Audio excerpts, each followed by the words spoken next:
Yeah. That's strange. So Okay. might want to go Yes. live again. F. Okay. We're back and we're in game 1. Okay, we are back. Okay, so we have the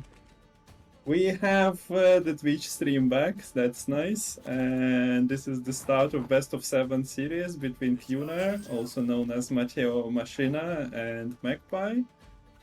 So let's have some fun. And it's immediately Bounty Mirror. I mentioned that maybe we'll see. It will be interesting to see because it's been a while since we've seen the Golden Egg Bounty.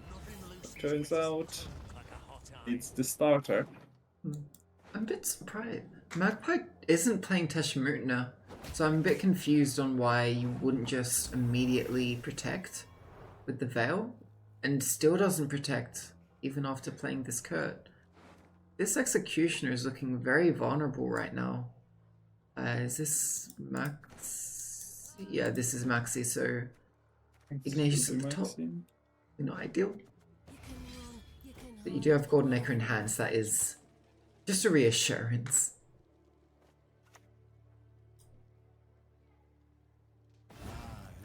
Okay, so a little bit of extra tempo is there with the Roach and the dog jumping out. But Magpie also uses a gold card that might be of some significance. Of course, you don't want to poison your own units too much in this this match because your opponent can just finish stuff off. But he does play Gellert here on as a third card, and please use it with the Sirinova. That's quite nice, and having it on board does give you sort of the 2 points per turn, which can be crucial in catching up if we do see what looks like a tempo pass from Cuno. Both plays with the Sirinovas, and yeah, this gap is just a bit too much for Magpie to make up. Yeah, the Kurt is out as a Purify on your own unit, so Sirinova sticks. Sirinova, of course, is a whaled unit, so you can continue trying to poison her, but Witcher training apparently makes her quite immune to the poisons. So that is not danger, but how cheap did Kiuna get out of the round 1 while winning it? Well, he did invest into the provisions onto the beast, but other than that, no extra golds were, bounty golds were not spent at all. It's really nice to just be able to set up your candle here for Kuno. It decides to push here.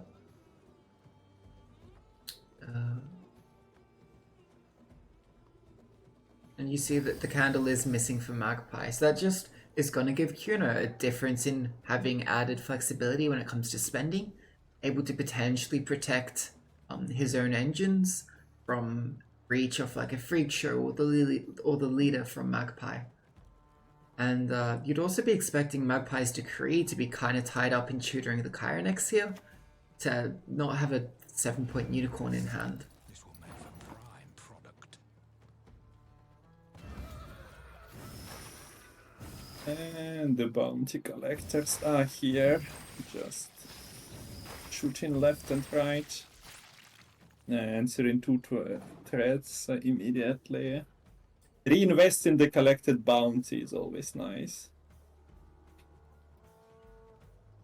So we have 2 engines dealt with in 1 turn is quite scary. And okay, at least you can deal with the opposing Freak Show now, but you don't really have that much great coin generation otherwise for Magpie. You don't have that much great synergies with other things in hand right now. So we see the leader clicked, bounty collected, full purse. Well, you can spend with the candle, but I guess no reason to buff the kill of Manga. should be between the damage crimes, the poisons, and the leader who would be dying quite fast. And since the list is not running Morils, who is kinda, well, yeah, not the card that Bounty runs always, especially the Golden Necker version. But the card was buffed, if I'm not mistaken. Yeah, but I don't think it's as commonly seen in Yeah. the Golden Egg version because you'd much rather just poison Yeah, things. yeah, So that's what I mean. So you're safe to buff the Sirenova. Linked and missed it. We had Fist Tech and the failed experiment combining there to get a kill onto the opposing threat. And you don't really want to poison your own units with this Galate here for Kuno, so it goes onto the Sirenova. Now the opposing Golden Echo finds the Menge. We have Bank. Ugh, you don't want that Ignatius only at 1 power still. That is a sad Ignatius. Dogs have been going hungry. Finds the candle as well. So needs to bank into the other location. So not able to get a 1-turn poison, but still able to kill off the Menge due to the poison sitting on. And yeah, gets the re-spend on the Menge to bounty the poisoned Menge. And all the Menges are gone. RIP. Yeah.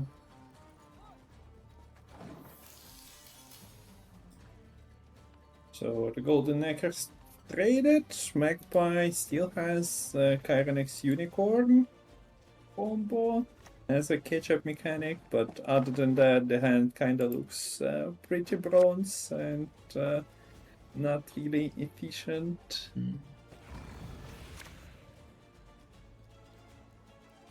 Okay, now he has the poison connector, but nothing really to poison.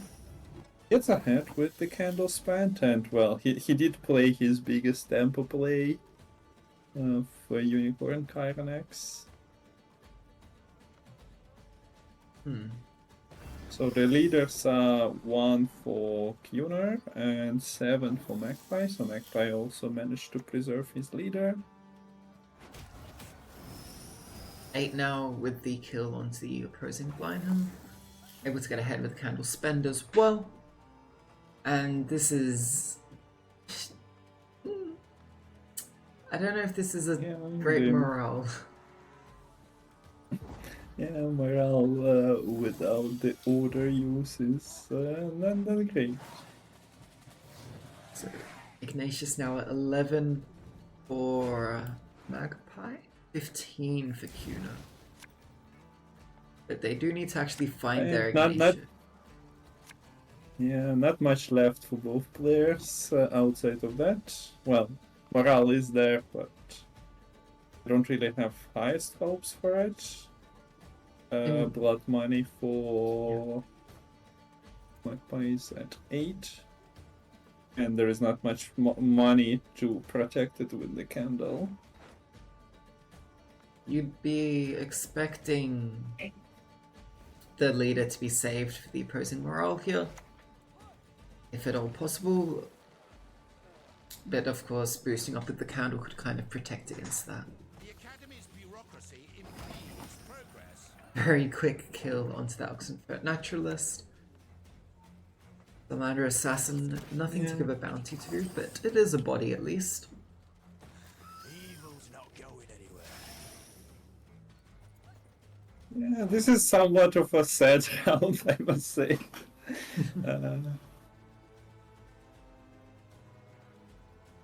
Also, morale is absolutely not broken when there is Salamander hideout on the board.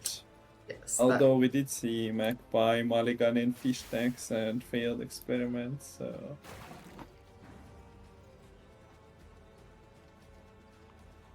Well, I mean... I guess it's alright. Bam, bam. 3-point poison. At least it's 3. Now, Juno probably looking to see if it's possible to try to keep this executioner alive against an opposing executioner, but decides not to spend it all on it and just gives it up.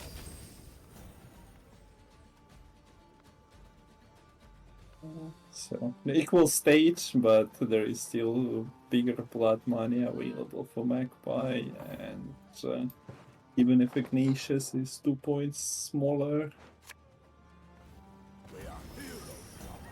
shouldn't matter too much, does it?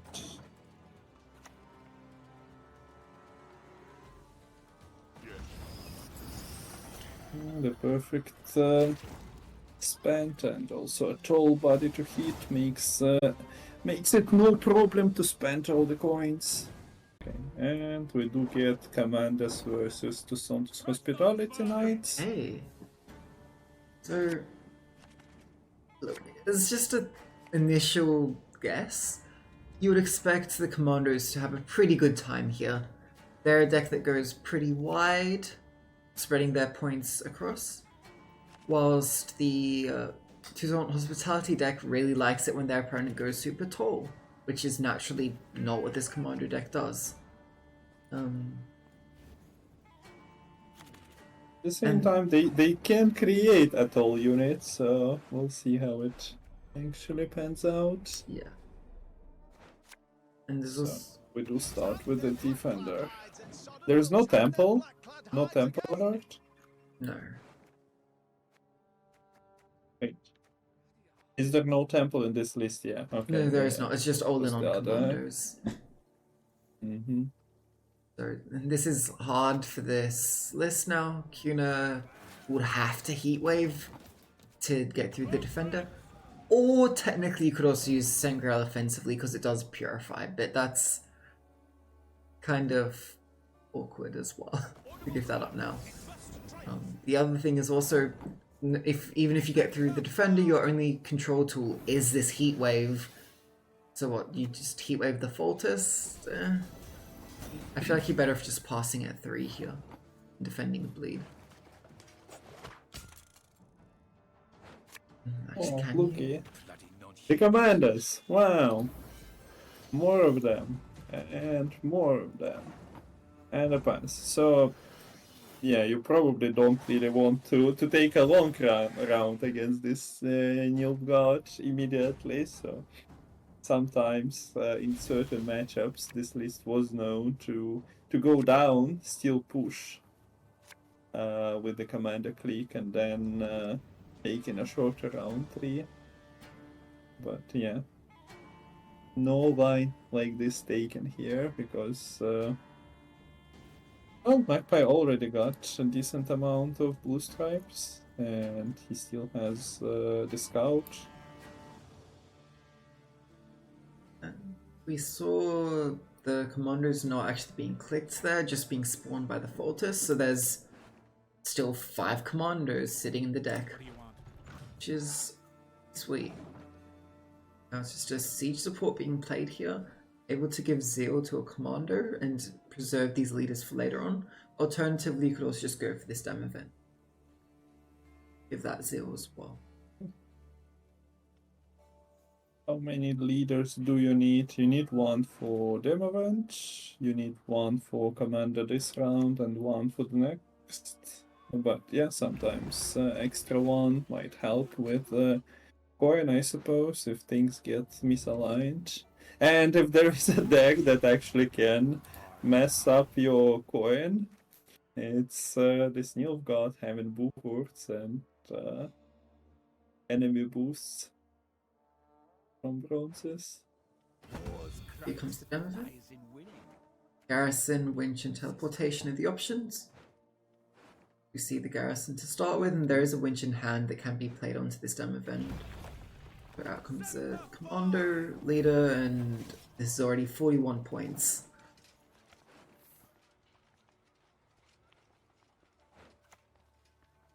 So Full City is coming out, and I don't really think this Senarch has a way of messing with it.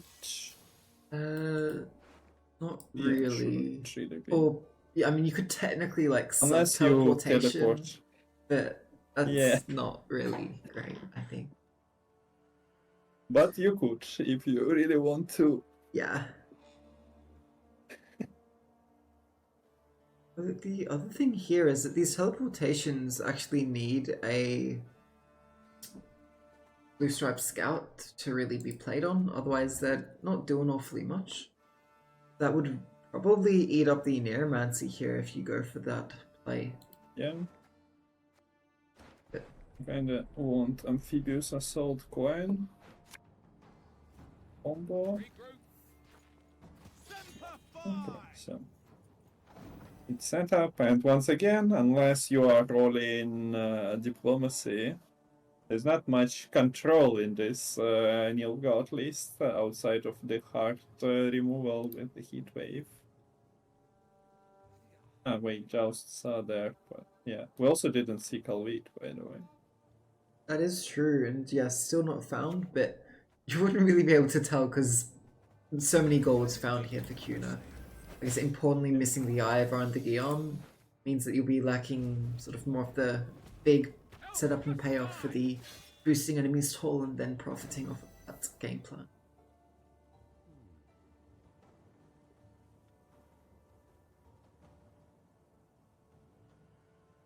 Okay, so Demavent is still on Vincent teleportation, as you mentioned.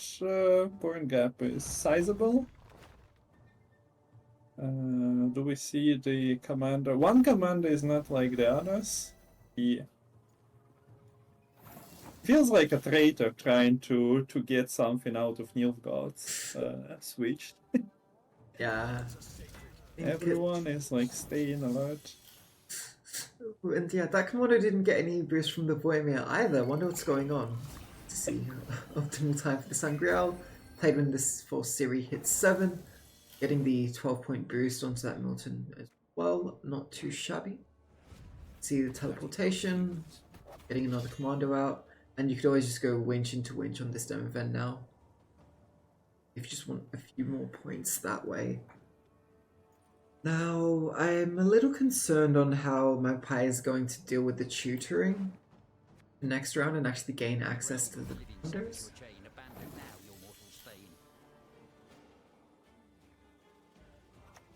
As in, if he spends the Amphibious Assault.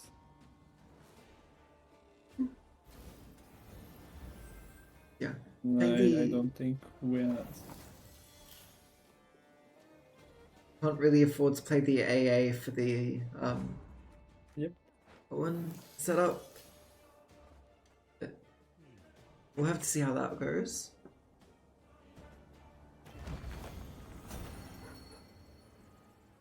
Not quite enough with the Beauclair there. Has to go for the Moshitron.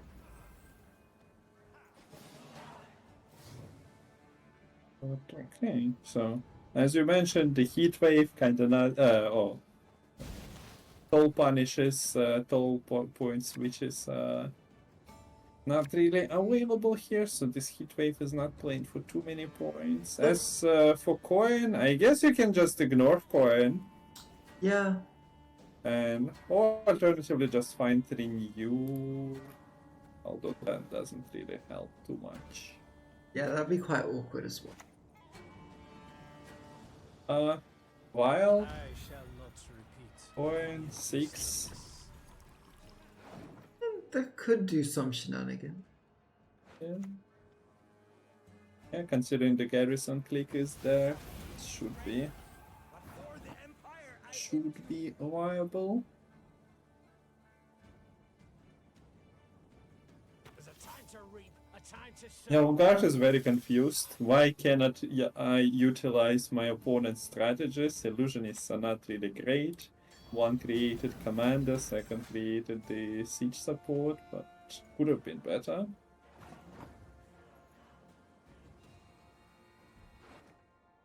Also, you have here Magpie just trying not to give any good targets. Going for the early Rience Hyperthin. It's just a smaller body, I think, and trying to minimize any boosty value that Kuna would be able to gain.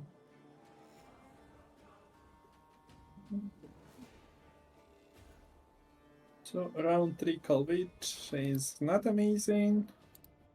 You do have World Council, at least showing you one of those missed golds, but yeah. The purpose of the card is definitely slightly different. So we do get the Guillaume. I think the thought process behind this Guillaume is that if you're going to be heat waving like this Scytheman anyways, this Guillaume basically plays for 10. Or maybe slightly more because of the extra boost from the Toussaint leader. Whereas the other would have, I mean, it's sort of played for, so like actually 10 I think as well.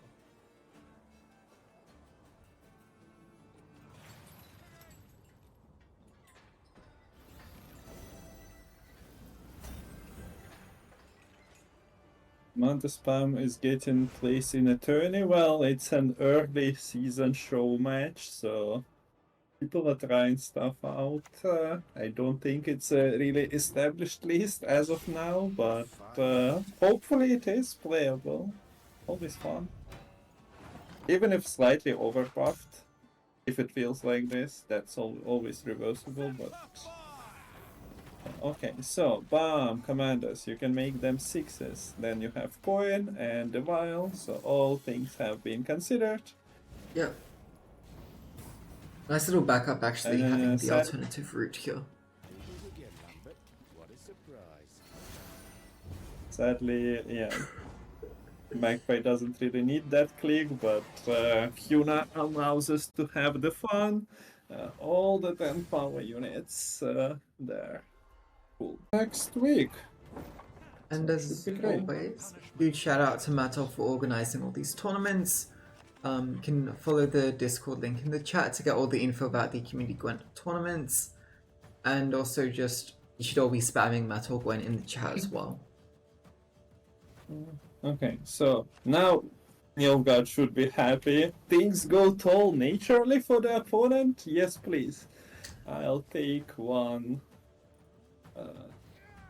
Buckler, one Ivor, Evil Eye, one other things. This is Cuna. Will it be enough? Well, it better be, otherwise Magpie will get 3-0 ahead.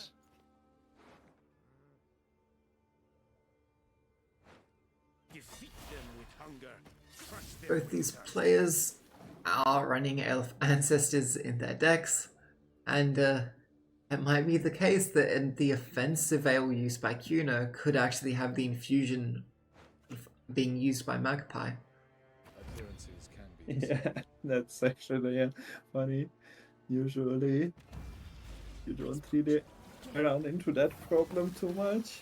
Yeah. Witcher coming out from the portal, providing a bit of early tempo here for Magpie. Axel coming to follow the bit ahead. That doesn't block the healing. Goes for creating a tall unit instead.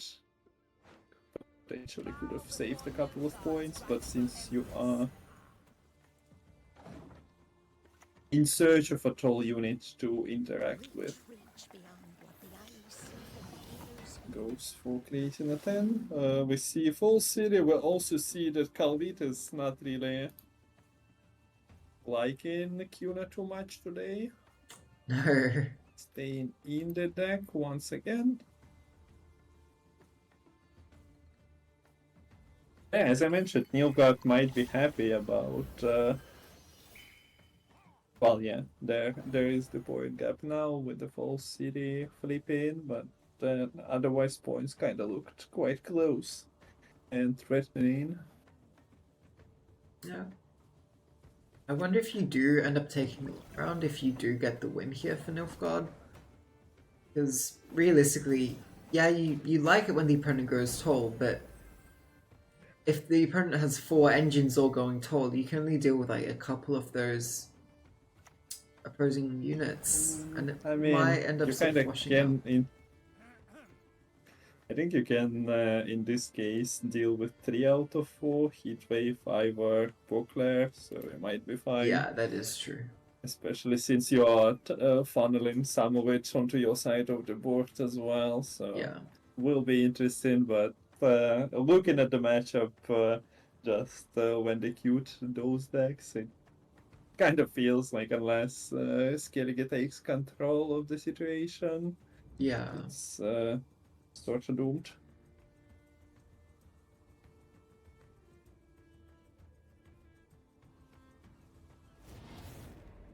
Hello, Jules. We have a Kuna, or should I say Matteo Machina supporter in chat. Always nice to see. Alright, so Druids, Alchemy, Alchemy Druids. Not much payoff at the moment. A couple of Battle Trance passive healing ability, and a couple of procs on the Crowplant Preacher. But now 20-point gap, and Heatwave is required. So, looking at Magpie's list, there is not much interaction left. Yeah. He can be interacted with. That is a big commitment with the Heatwave coming out against the Toussaint Hospitality list in round 1. That's really like your only non-spores toll punish. Actually, there's no spores here, so it's just that was the toll punish. Now you can't deal with an Ivar, a Guillaume, any of these toll units now. Well, if you don't grow your own toll units, then you don't have to deal with them. Easy. True, but I'm not sure how Alchemy actually plays the game if it doesn't do it doesn't stick to the game plan. Yeah. So yeah, a big problem here. I think Alchemy is too I fond boost- of going high. Yeah. If I boost, I am in big trouble. Protect us.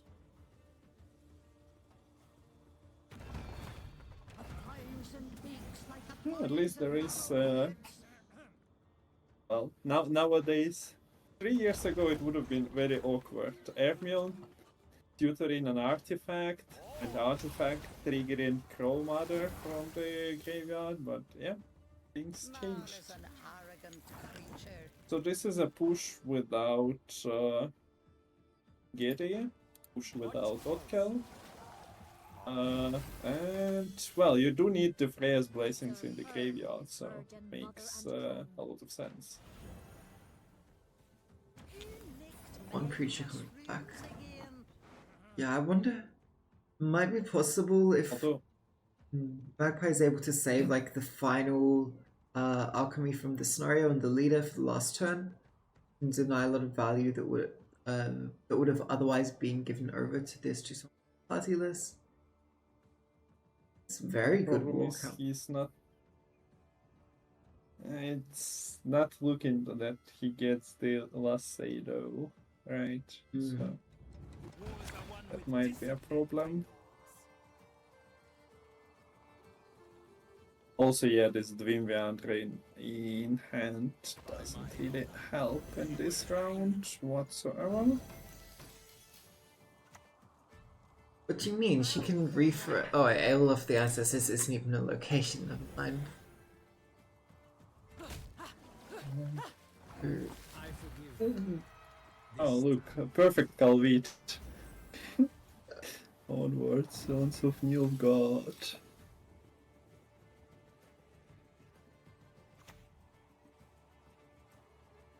My home is wherever the road takes me. Okay, so yeah, just a trade of a card, but you are still boosting in round 3, so let's see how that works out. Also, of course, Kuna has 2 carryover cards of his own, while Magpie has Ale of Ancestors and the Crow Mother is coming back. Yes, the nice thing now for Magpie is that this Ivar is like basically useless because of it being at Adrenaline 2. And oh, look at this hand. We do have double phrase in the graveyard. You have the Mushy Truffle to spawn a Preacher. In fact, you can just... play the truffle first if you preferred and just use upkill to single turn this setting.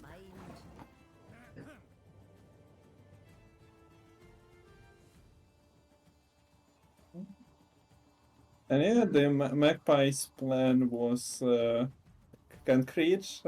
We are shortening around as much as possible. Now Ivor is not doing much. Also Yeah. needs a small unit to really be good against, whereas right now, well, you need this Ivor. I guess it's going to be at 4 power. It's kind of slow and hard to set up.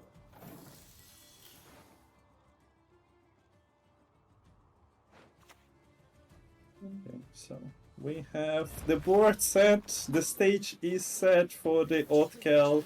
Let's see what he manages to do on the last turn. Oh yeah, and if you want to use the Beauclair order, you need to play it this turn, which means you're only targeting the Guillaume. Oh no. This is so awkward. Yeah, has to play it Wow, now. +3, let's go! Yeah. Okay, so 31 points. Do we see anything click here? Infusion is getting stolen, sure. Although that doesn't matter if it's a reset target.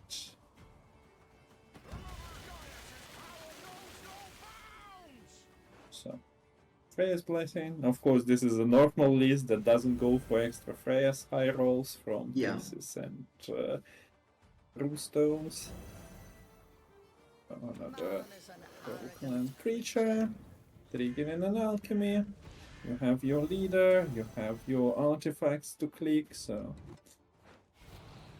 Started from the bottom, now closing on the 100 points. And even overdoing it by a little bit. Yeah, this was a 3-card round for Magpie and ends it with 80 points on the board. That was after like a 20-point reset as well.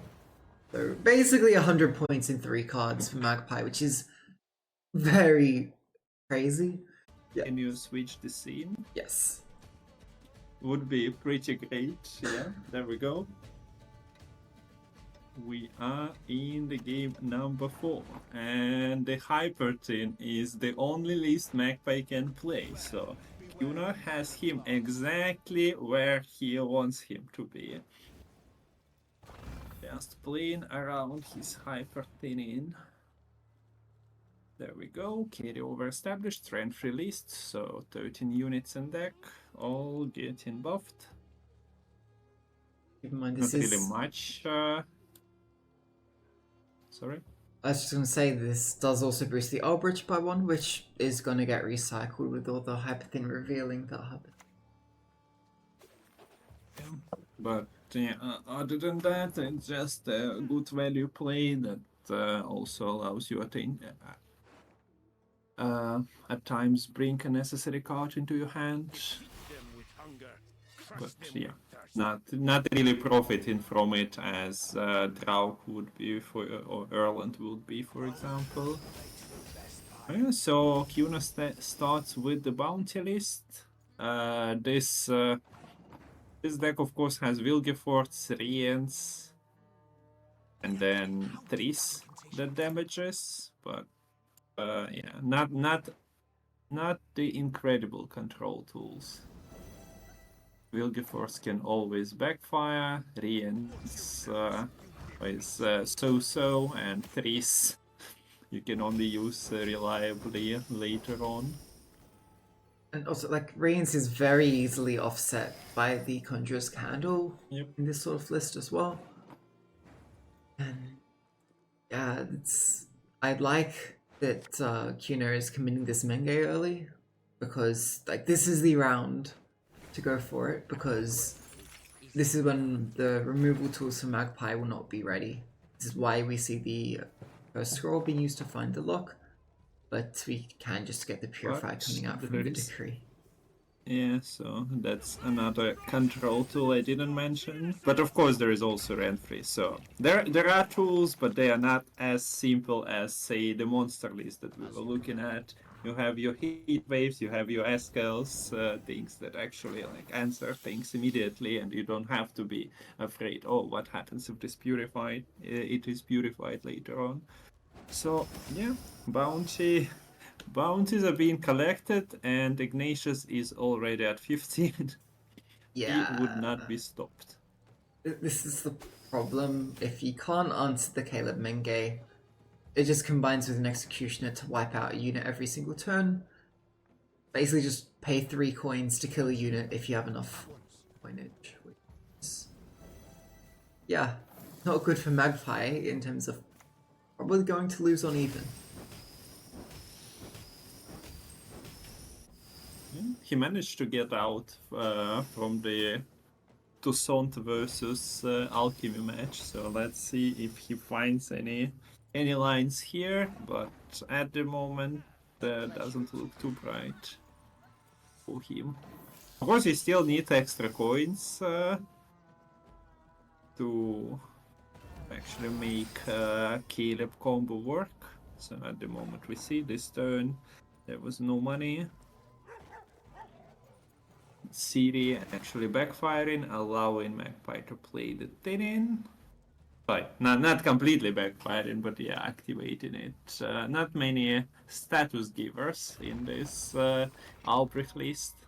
Yeah, that could be a potential weak spot as well, considering there's only really the lock that can apply statuses. I know that Hunting Pack specifies enemy unit with status, so it shouldn't proc off of, say, the Conjurer's Count with Resilience. I actually see the leader being committed by Kuna to stay ahead here, stay ahead on even. Bleeding is going to tick over to make sure Magpie stays behind. And yeah, this is not really a playable hand, either of these cards. Okay, so Candle is established, meaning that you need to avoid Salamander Hideout getting into your hand. Card with the name of Hideout shouldn't really be popping into your hand anyway. You say that, but here we have it, yeah. And I just want to point out that there's no Snowdrop in this Hyperthin list. We also have the full Hyperthin package, and together what that means is that this bleed can be very, very awkward for Magpie to defend if your hand is not set up just the way it needs to be. And if you're missing a Mage Assassin like you are right now, that definitely doesn't help. And this Roderick could be very... Blightmaker. Yeah, you can always use the Blightmaker, but you lose a lot of points by having to sequence like that. Yeah. So this is Max here, right? Yes. And showing the Desesnamuthner Sword is not really a card you are getting from Golden Acre. Yes. But not sure if it's actually necessary too much. Who knew once death on you? The Maxi is nice here because it means that you know what the Golden Echo is going to pull guaranteed here.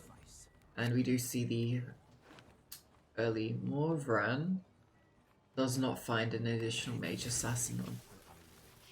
Truly electrified. The only good mage is The a player bronze, damaged by 6 or stratagems.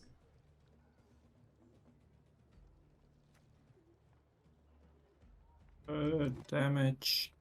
Or is there anything else? Yeah, there's still things to control, but as usual, well, the candle is on the board. Yeah. So unless you are expecting to use it only in round 3, it's not great. So lowest power unit from the deck. Kindness plus points for even, and I didn't actually see the third one.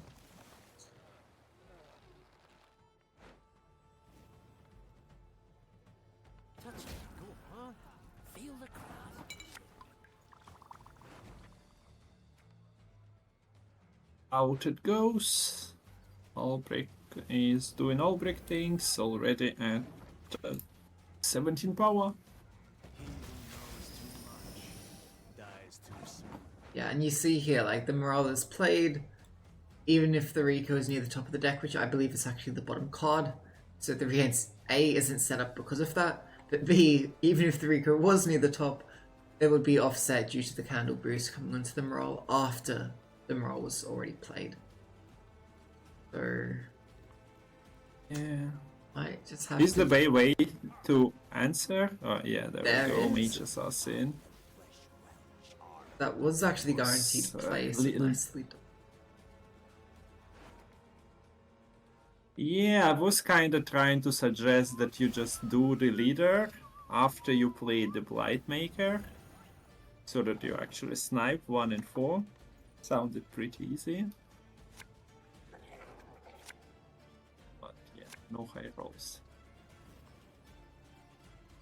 Okay, so Tunnel Drill is the... and I guess the deck was shuffled as we see the Tessamutna Sword. Right from the Golden Necker.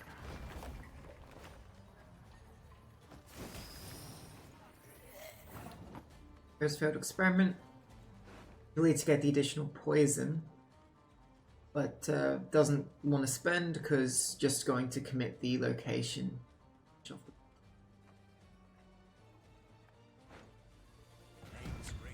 Okay, so Rience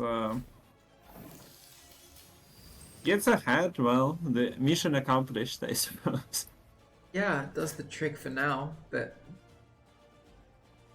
well, it will live at least. Because the tunnel drill isn't gonna combo with the leader to kill it, because the leader's only at 1 damage for Kuna. Yeah, poisoning is also not on the list of things to do. But we do see that Kuna is committing to this. We are heroes, Mama. Are we not? Are we not? Oh,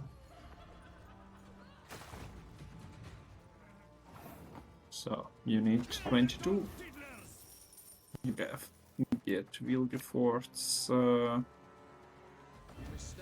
lane for 18 oh, it does plus it? 2. Hey! Now, Wait, the Rico is 18 points. yes, and you should slam it immediately.